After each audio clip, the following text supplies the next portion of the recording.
आप सब वंदे मातरम, जय हिंद दोस्तों। दोस्तों अभी आगामी 15 अगस्त आने वाली है दोस्तों। सभी दोस्तों और मित्रों को 15 अगस्त की ढेर सारी शुभकामनाएं। दोस्तों आप लोग जैसा कि जानते हैं कि पुलिस एग्ज़ाम एक बार से जो पेपर लीक हो गया था उसकी दोबारा से एग्ज़ाम की डेट आ गई है दोस्तों। तो 23 अगस्त से लेकर 31 अगस्त के बीच में दोस्तों पुलिस परीक्षा पुनः से कराई जा रही है। तो दोस्तों उसी परीक्षा में कोई ना कोई दोस्तों एक या दो नंबर क्वेश्चन जरूर आते हैं एक भारत की भौगोलिक स्थिति के बारे में। तो आइए दोस्तों पढ़ लेते हैं कि भारत की भौगोलिक स्थिति विश्व की दृष्टि से कौन कौन सी स्थिति पर है दोस्तों भारत। तो आइए देख लेते हैं पहला क्वेश्चन। दोस्तों पहला क्वेश्चन दिया गया है कि भारत की भौगोलिक स्थिति विश्व की दृष्टि से है, यानी दोस्तों भारत जो है वो भौगोलिक स्थिति में विश्व की दृष्टि से किस दिशा पर है, कौन सी पोजीशन में है दोस्तों। तो आइए देख लेते हैं पहले क्वेश्चन का आंसर। तो दोस्तों पहले क्वेश्चन का आंसर दोस्तों देख लेते हैं। विश्व की वर्तमान जनसंख्या दोस्तों कितनी है? तो विश्व की वर्तमान जनसंख्या है 7.93 अरब। तो दोस्तों विश्व की वर्तमान में जनसंख्या है 7.93 अरब। दोस्तों भारत में जनसंख्या के आधार पर, यानी विश्व में भारत जो है वो जनसंख्या के आधार पर विश्व का कैसा देश है? पहला देश है दोस्तों। पहले कौन सा था? पहले चीन हुआ करता था दोस्तों, लेकिन अब चीन दोस्तों भारत ने क्या किया, चीन को पछाड़ दिया है और विश्व में जनसंख्या के मामले में सबसे चोटी का देश बन गया है। दोस्तों भारत की जनसंख्या लिखी है। उसके बाद दोस्तों विश्व की जनसंख्या का लगभग भारत में कितनी जनसंख्या दोस्तों? जो पूरे विश्व की जनसंख्या है उसका लगभग 17.63% दोस्तों जो है वो केवल भारत में जनसंख्या निवास करती है। भारत दोस्तों जो क्षेत्रफल के आधार पर विश्व का कौन सा देश है? सातवां देश है। यानी भारत जो है वो क्षेत्रफल के दृष्टि से, क्षेत्रफल के आधार पर विश्व का सातवां देश है। और दोस्तों ये जो मान दिया गया है वो क्या है, इतनी दोस्तों वर्ग किलोमीटर भारत में क्षेत्रफल है। मानव विकास की दोस्तों जो दर है, मानव विकास सूचकांक के अनुसार भारत विश्व का कौन सा देश है? भारत विश्व का 132वां देश है दोस्तों। उसके पहले कितना था? उसके पहले 131वां देश हुआ करता था, लेकिन कोरोना टाइम में दोस्तों बहुत ज़्यादा लोगों के कारोबार बिगड़ने से ये दोस्तों जो सूचकांक दर है वो बढ़ गई है। इस वजह से यहाँ पर एक पोजीशन जो है भारत नीचे की ओर खसक गया, यानी 131 से 132वें पायदान पर पहुंच गया है। तो दोस्तों भौगोलिक स्थिति में भारत जो है विश्व में इस दृष्टि पर स्थित है। अब आइए देख लेते हैं अगला क्वेश्चन।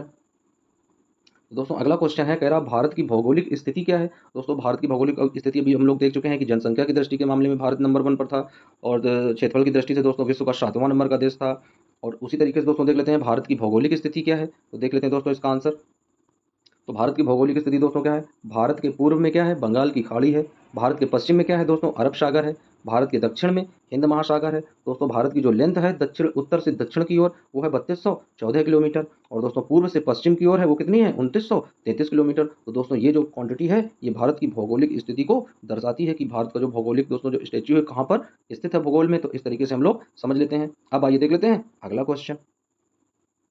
तो दोस्तों अगला क्वेश्चन दिया गया है, कह रहा ग्लोब पर भारत की भौगोलिक स्थिति क्या है? दोस्तों जो ग्लोब है तो ग्लोब पर हमें भारत की भौगोलिक स्थिति को देखना है। तो आइए देख लेते हैं ग्लोब पर भारत की भौगोलिक स्थिति। तो दोस्तों ग्लोब के आधार पर, यानी अक्षांश रेखा के आधार पर भारत कहाँ पर है? उत्तरी गोलार्ध में है। यानी अक्षांश रेखा के आधार पर भारत कहाँ पर है? उत्तरी गोलार्ध में। और देशांतर रेखा के आधार पर भारत कहाँ है? पूर्वी गोलार्ध में। तो अब आइए दोस्तों बढ़ते हैं अगले क्वेश्चन की ओर। दोस्तों अगला क्वेश्चन दिया गया है कि भारत में कर्क रेखा कहाँ से गुजरती है? दोस्तों भारत में कर्क रेखा कौन कौन से राज्यों से होकर गुजरती है? तो दोस्तों भारत में जो काल्पनिक कर्क रेखा है वो लगभग 8 राज्यों से होकर गुजरती है। अब आइए दोस्तों देख लेते हैं वो 8 राज्य कौन कौन से हैं। तो दोस्तों दिया गया है कि भारत के मध्य से जो कर्क रेखा गुजरती है वो 8 राज्यों से होकर गुजरती है। दोस्तों पहला राज्य कौन सा है? गुजरात है। दूसरा राज्य राजस्थान है। तीसरा मध्य प्रदेश है। चौथा छत्तीसगढ़ है। पांचवा झारखंड है। छठवां दोस्तों पश्चिम बंगाल है। सातवां त्रिपुरा है और आठवां मिजोरम है। तो दोस्तों ये 8 राज्य हैं जहां से ये काल्पनिक कर्क रेखा होकर भारत से गुजरती है। अब आइए देख लेते हैं अगला क्वेश्चन। तो दोस्तों अगला क्वेश्चन दिया गया है कि देशांतर रेखाएं कहाँ से गुजरती हैं दोस्तों, यानी जो देशांतर रेखा है वो कहाँ से होकर गुजरती है। ये दोस्तों क्वेश्चन बहुत ज़्यादा इंपॉर्टेंट है। दोस्तों दिया गया है देशांतर रेखा यानी लंदन के ग्रीनविच नामक स्थान से देशांतर रेखा होकर गुजरती है, जहां से दोस्तों भारत के समय में अंतर कितना है? 5 घंटे 30 मिनट में 30 मिनट का समय का अंतर है। दोस्तों ये कब से स्टार्ट हुआ, यानी ये चीज़ें कब से लागू हुई हैं? ये 1851 में 0 डिग्री पर समय का मापन बिंदु स्थापित किया गया था। दोस्तों ये जो लंदन का ग्रीनविच नामक स्थान है ये 1851 में 0 डिग्री पर समय का मापन बिंदु स्थापित किया गया था। तो भारत के और दोस्तों लंदन के बीच का जो समय का अंतराल है वो है 5 घंटे 30 मिनट का। अब आइए दोस्तों देखते हैं अगला क्वेश्चन।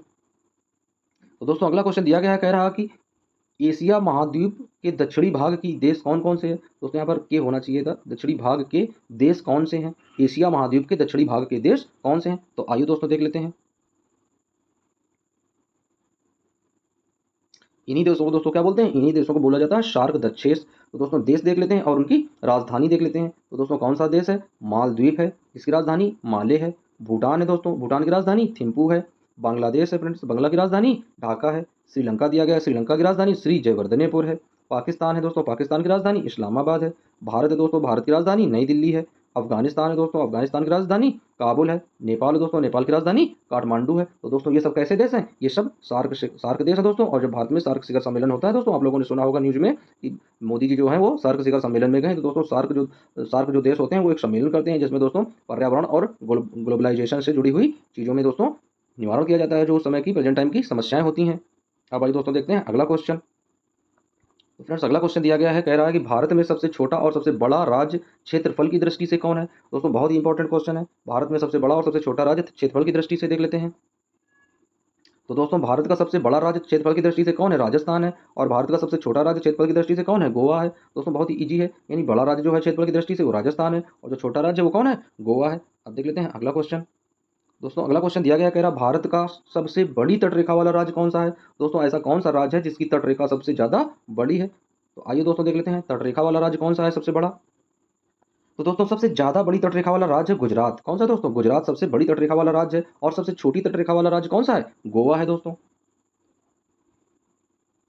अब दोस्तों अगला क्वेश्चन दिया गया है, कह रहा कि भारत की तटरेखा की कुल लंबाई कितनी है फ्रेंड्स? यानी भारत की जो तटरेखा है उसकी कुल लंबाई कितनी है? बहुत ईजी क्वेश्चन है, आइए देख लेते हैं। तो दोस्तों क्या दिया गया है, भारत की जो तटरेखा की लंबाई है वो लंबाई दोस्तों है 6100 किलोमीटर। लेकिन द्वीपों सहित जो तटरेखा है दोस्तों, जहाँ पर द्वीपों को भी शामिल कर लिया गया है, तो वो लंबाई कितनी निकली है? वो निकली है 7515.5 किलोमीटर, यानी 7515.5 किलोमीटर की लंबाई निकली है। तो दोस्तों ये क्या है? ये है उसकी तटरेखा की लंबाई। अब आइए देख लेते हैं अगला क्वेश्चन। तो दोस्तों अगला क्वेश्चन दिया गया, कह रहा शीर्ष तटरेखा वाले राज्य और केंद्र शासित प्रदेश कौन कौन से हैं? दोस्तों ऐसे कौन कौन से प्रदेश हैं जो शीर्ष तटरेखा वाले राज्य हैं और केंद्र शासित प्रदेश भी हैं? तो देख लेते हैं फ्रेंड्स। तो कौन कौन से दोस्तों? तो ये है अंडमान निकोबार, गुजरात और आंध्र प्रदेश। जहाँ पर दोस्तों अंडमान निकोबार क्या है? ये केंद्र शासित प्रदेश है, और गुजरात और आंध्र प्रदेश क्या है? ये राज्य हैं। दोस्तों अगला क्वेश्चन दिया गया, कह रहा भारत के पड़ोसी देश कौन कौन से हैं? तो आइए दोस्तों देख लेते हैं कि भारत के पड़ोसी देश कौन कौन से हैं, और ये पड़ोसी देश भारत के किन किन राज्यों के साथ सीमा को साझा करते हैं। दोस्तों ये क्वेश्चन बहुत ज़्यादा इंपॉर्टेंट है। इस क्वेश्चन से प्रत्येक एग्जाम में, जो भी कॉम्पिटेटिव एग्जाम होता है दोस्तों, चाहे वो यूपीपी का हो दोस्तों, या एसएससी का हो, या दोस्तों बैंक का हो, कोई भी दोस्तों, या रेलवे का हो, कोई भी एग्जाम दोस्तों आप लोग उठाकर देख लें, इस क्वेश्चन से, यानी इस वाले क्वेश्चन से कोई ना कोई एक क्वेश्चन हर बार दोस्तों पूछा जाता है 1 नंबर का। तो इस बार भी आप लोग वीडियो पूरा देखें अच्छे से, और अच्छे से समझते भी चलें। कोई ना कोई हो ना दोस्तों, हो सकता है कोई ना कोई इसी से ये क्वेश्चन पूछ लिया जाए। तो आइए देख लेते हैं कि भारत के पड़ोसी देश कौन कौन से हैं, और वो भारत के कौन कौन से राज्य से सीमा साझा करते हैं। दोस्तों देख लेते हैं पहला देश दोस्तों कौन सा है? तो पहला देश है पाकिस्तान। दोस्तों पाकिस्तान किससे किससे सीमा साझा करता है? तो दोस्तों पाकिस्तान सीमा साझा करता है राजस्थान से, गुजरात से, पंजाब से, झारखंड से, और फिर लद्दाख से। उसके बाद दोस्तों देख लेते हैं अफगानिस्तान है। अफगानिस्तान किससे सीमा साझा करता है? केवल लद्दाख से। उसके बाद दोस्तों चीन है। चीन किससे किससे सीमा साझा करता है? लद्दाख से करता है, हिमाचल प्रदेश से करता है दोस्तों, उत्तराखंड से करता है, सिक्किम से करता है, और अरुणाचल प्रदेश से करता है। नेपाल देख लेते हैं दोस्तों, नेपाल किससे सीमा साझा करता है? यूके यानी उत्तराखंड से करता है, उत्तर प्रदेश से करता है, बिहार से करता है, सिक्किम से करता है, और वेस्ट बंगाल यानी पश्चिम बंगाल से करता है।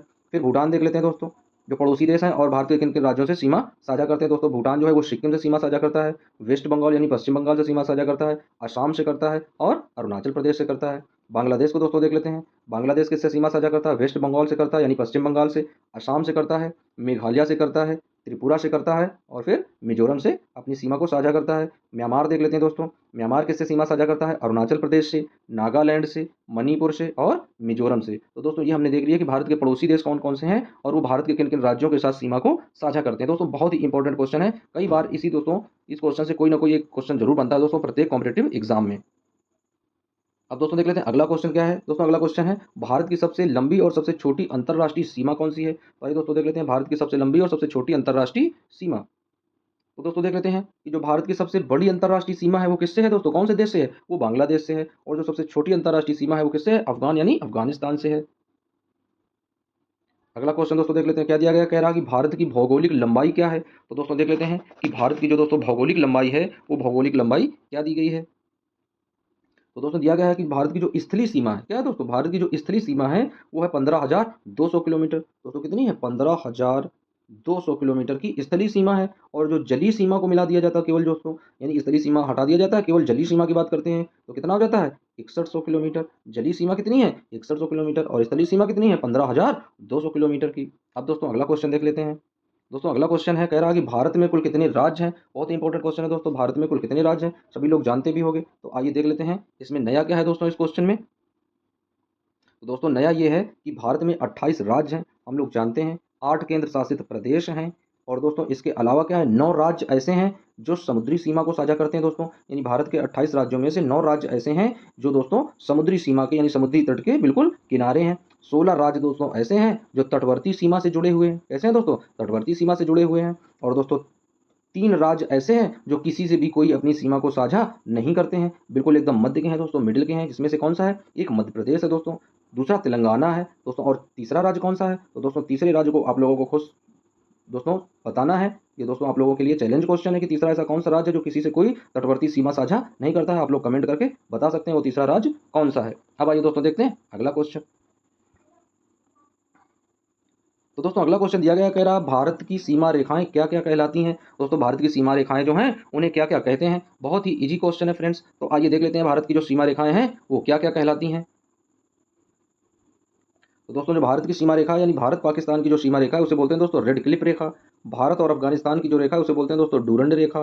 भारत और चीन की जो रेखा है दोस्तों उसे बोलते हैं मैकमोहन रेखा। और भारत और जो बांग्लादेश की रेखा है दोस्तों उसे क्या बोलते हैं, शून्य रेखा। तो दोस्तों ये कई बार क्वेश्चन कोई ना कोई एग्जाम में कभी कभी दोस्तों पूछ लिया जाता है कि जो भारत की रेखाएं हैं दोस्तों, जो बॉर्डर है उन्हें किस नाम से जानते हैं। तो भारत पाकिस्तान का जो बॉर्डर है उसे रेड क्लिफ रेखा कहते हैं। भारत अफगानिस्तान का जो बॉर्डर है दोस्तों उसे डूरंड रेखा कहते हैं। भारत जो चीन का है उसे मैकमोहन कहते हैं, और भारत बांग्लादेश का उसे शून्य कहते हैं। अब आइए देखते हैं अगला क्वेश्चन। तो दोस्तों अगला क्वेश्चन बन रहा है, कह रहा है कि भारत के केंद्र शासित राज्यों की राजधानी क्या है। तो आइए दोस्तों देख लेते हैं भारत के 8 केंद्र शासित राज्य हैं और उनकी राजधानियां क्या हैं।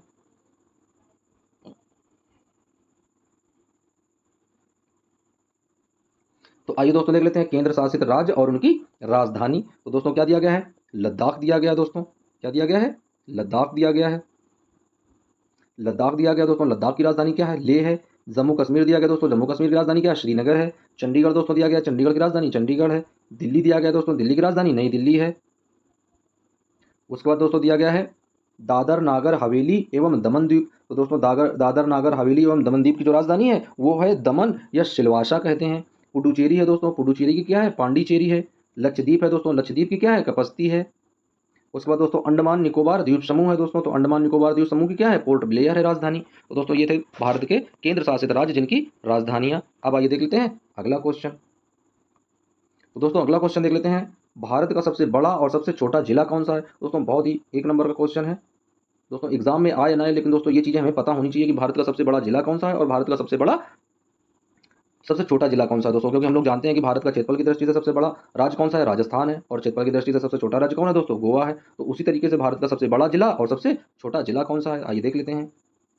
तो दोस्तों भारत का जो सबसे बड़ा जिला है वो क्या है, वो है कच्छ का। और दोस्तों कहाँ पाया जाता है, गुजरात में। और जो सबसे छोटा जिला है भारत का दोस्तों वो है माहे, और कहाँ है, केरल में है। दोस्तों बहुत ही ईजी क्वेश्चन है, सबसे बड़ा जिला क्या है, कच्छ गुजरात में, और सबसे छोटा जिला माहे केरल में। अब आइए देख लेते हैं अगला क्वेश्चन। तो दोस्तों अगला क्वेश्चन है, कह रहा विश्व की सबसे ऊंची पर्वत श्रेणी कौन सी है। क्या है दोस्तों, विश्व की सबसे ऊंची पर्वत श्रेणी कौन सी है। बहुत दोस्तों नंबर 1 क्वेश्चन है। तो आइए देख लेते हैं विश्व की सबसे ऊंची पर्वत श्रेणी कौन सी है। तो दोस्तों विश्व की सबसे ऊंची पर्वत श्रेणी क्या है दोस्तों, वो है हिमालय पर्वत श्रेणी। और दोस्तों कितनी है, 5500 से 6000 मीटर की ऊंचाई की। दोस्तों ये सबसे ऊंची पर्वत श्रेणी है। अब आइए दोस्तों देख लेते हैं अगला क्वेश्चन। तो दोस्तों अगला क्वेश्चन है, कह रहा सबसे लंबी पर्वत श्रेणी कौन सी है दोस्तों। तो आइए देख लेते हैं सबसे लंबी पर्वत श्रेणी कौन है। तो आइए देख लेते हैं फ्रेंड। तो सबसे लंबी जो पर्वत श्रेणी है दोस्तों वो है एंडीज पर्वत श्रेणी। एंडीज पर्वत श्रेणी कितने की है दोस्तों, वो है 8900 किलोमीटर, यानी 8900 किलोमीटर लंबाई की। उसके बाद में दोस्तों दूसरे नंबर पर कौन है, हिमालय पर्वत श्रेणी जो 2500 किलोमीटर है। दोस्तों एंडीज पर्वत श्रेणी के बाद में हिमालय पर्वत श्रेणी विश्व की दूसरे नंबर की सबसे लंबी ये पर्वत श्रेणी है दोस्तों। अब आइए देख लेते हैं अगला क्वेश्चन। तो दोस्तों अगला क्वेश्चन देख लेते हैं, क्या है, भारत का प्राचीनतम नाम क्या है। दोस्तों बहुत ही नंबर 1 का क्वेश्चन है, यानी भारत का प्राचीनतम नाम क्या है। तो आइए देख लेते हैं फ्रेंड्स। तो दोस्तों भारत का प्राचीनतम नाम क्या है। दोस्तों भारत को प्राचीनतम नाम में क्या जानते हैं, आर्यावर्त कहते हैं। और दोस्तों ये कौन से लैंड में पाया जाता है, तो दोस्तों ये है गोंडवाना लैंड। दोस्तों गोंडवाना लैंड कहाँ है, तो दोस्तों इस तरीके से ग्लोब होता है, इस तरीके से दोस्तों ये। और दोस्तों यहाँ पर क्या है, ये एपिस सागर है दोस्तों, बीच में ये एपिस सागर होता है। ये दोस्तों क्या है, ये पेंजिया है। और ये नीचे क्या है दोस्तों, ये होता है गोंडवाना लैंड। तो दोस्तों एशिया जो है वो कहाँ पर पाया जाता है, गोंडवाना लैंड में पाया जाता है। दोस्तों एशिया में भारत है, और भारत में दोस्तों उत्तर प्रदेश है और उत्तर प्रदेश में हम लोग हैं। तो दोस्तों इस तरीके से हमने जान लिया कि भारत का प्राचीनतम नाम क्या है, आर्यावर्त है। और दोस्तों कौन से लैंड में पाया जाता है, गोंडवाना लैंड में पाया जाता है। दोस्तों एक और अहम जानकारी आप लोगों को बता देते हैं कि दोस्तों भारत की खोज किसने की। तो दोस्तों वर्ष कौन था, वर्ष था दोस्तों 1498। और दोस्तों 1498 में कौन आया, वास्को डिगामा। आप लोग जानते होंगे वास्को डिगामा भारत आया। और दोस्तों ये कहाँ पर आया, भारत में, यानी वास्को डिगामा 1498 में भारत आया। किसके साथ आया दोस्तों, तो इसके साथ एक व्यापारी हुआ करते थे, एवन मजीद। कौन से व्यापारी थे दोस्तों, एवन मजीद। तो एवन मजीद के साथ में ये भारत के कालीकट बंदरगाह पर आया। और दोस्तों उस समय जब यह एवन मस्जिद के साथ में भारत के कालीकट मंदिर पर आया दोस्तों, बंदरगाह पर आया, तो वहाँ पर दोस्तों इसका स्वागत किसने किया, तो उस वक्त के दोस्तों भारत के जो हिंदू शासक थे, भारत के जो हिंदू शासक थे उनका नाम था दोस्तों जमोरियन। क्या नाम था, जमोरियन। तो दोस्तों जमोरियन ने इनका क्या किया, बहुत ही दिलकश अंदाज में स्वागत किया दोस्तों, किसका, वास्को डिगामा का।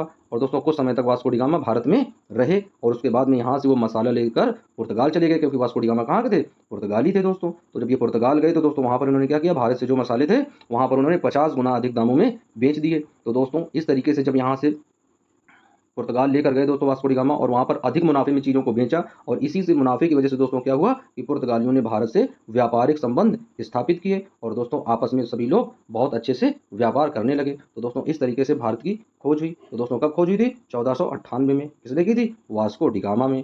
तो वास्को डी गामा ने दोस्तों किसके साथ आया था, भारतीय व्यापारी एवन मजीद के साथ में सबसे पहले कहाँ आया था, भारत के कालीकट यानी केरल के कालीकट बंदरगाह पर। तो दोस्तों इस तरीके से हम लोगों ने 20 बहुविकल्पी मोस्ट इंपॉर्टेंट क्वेश्चन देख लिए। दोस्तों सभी भाई और बहनों के लिए एक ही संदेश है दोस्तों, आप लोग इस बार अच्छे से मेहनत करें और अच्छे से मेहनत करके दोस्तों इस बार पेपर दें, क्योंकि इस बार पेपर लीक नहीं होना है और पेपर में दोस्तों सभी भाई बहन को अपनी सीट कन्फर्म करनी है। तो दोस्तों आप लोग इस तरीके से मेहनत करें कि सफलता आप लोगों को जरूर इस बार लेनी है दोस्तों, इस बार वर्दी आपके कंधों पर जरूर चढ़नी है दोस्तों। इसी शुभकामना और आशा के साथ में आप लोगों से मिलते हैं नेक्स्ट वीडियो में। जब तक के लिए दोस्तों बने रहिए वीडियो और इसी तरीके की रोचक और ज्ञानवर्धक जानकारी के लिए दोस्तों सब्सक्राइब करें हमारा यूट्यूब चैनल SCC क्लासेस 01। मिलते हैं दोस्तों नेक्स्ट वीडियो में, जब तक के लिए दोस्तों थैंक यू, टेक केयर।